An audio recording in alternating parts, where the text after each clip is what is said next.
Hello everybody, welcome back to HardReset.Info channel. Today I'll show you how to install an app for your mobile device for your HP DeskJet 4220e.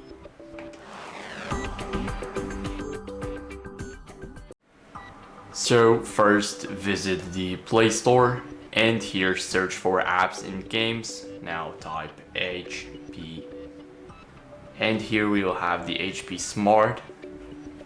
Now download this app, not the sponsored one because it's a fake.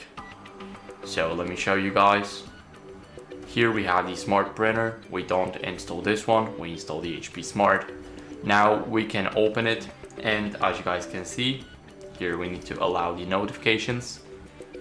And now this is an app for the HP DeskJet. So this is how you guys can easily install the app. Thank you guys for watching. Make sure to leave a like, subscribe, and see you next time. Bye.